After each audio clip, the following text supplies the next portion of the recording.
So good to be with you here on a Thursday. Thanks for allowing us to be a part of your day. I appreciate that very much. I'm Marlon Bowling. We're going to be visiting with Brian Hoops of Midwest Market Solutions in Springfield, Missouri about the markets today.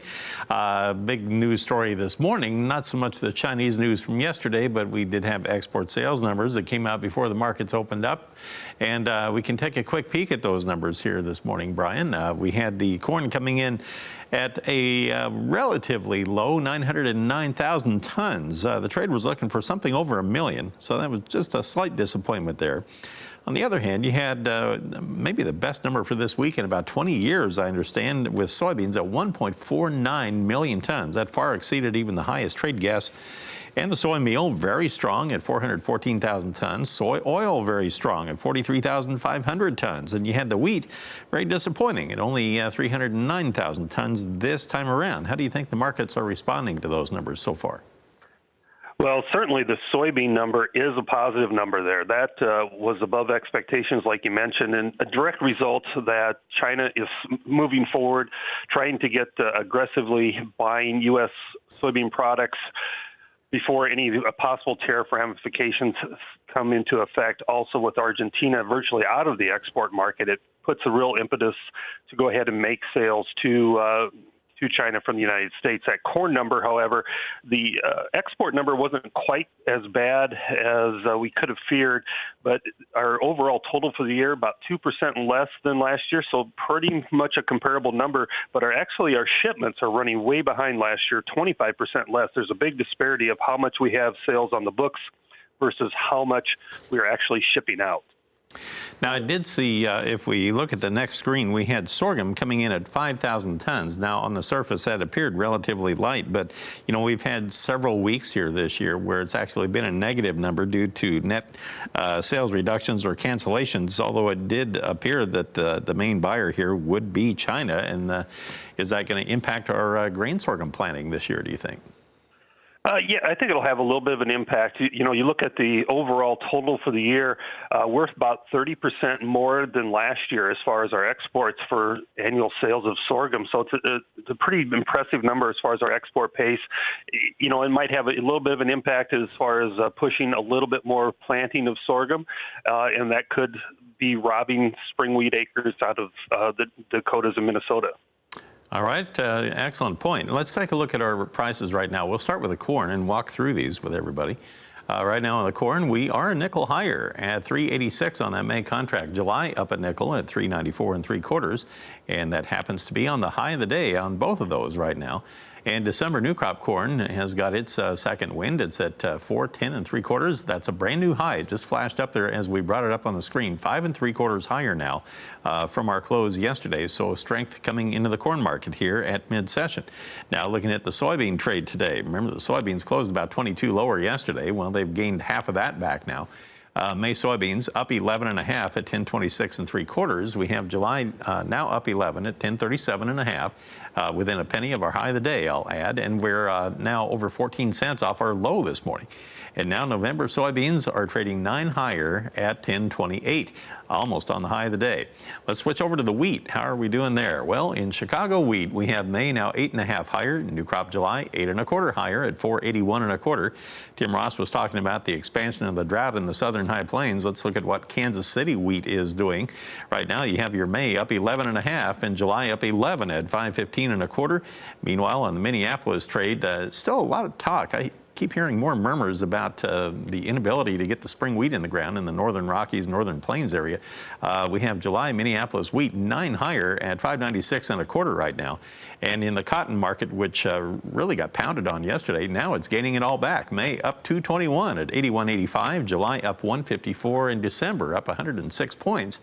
Back up to 77.88 per pound on the high of the day. We'll come back and talk more with Brian Hoops about our Midwest livestock trade. We'll find out what's going on there in the cash markets and the futures trade when we come back. Well, let's resume our talk here with Brian Hoops of Midwest Market Solutions. He's based in Springfield, Missouri, and one thing that you can't ignore is all the volatility in the equities and the financial markets. We have the Dow Jones Industrial Average. I was just looking here just a moment ago, and it looks like it's starting to rally pretty hard here. We are now up 317, it shows, on the Dow at 24,583.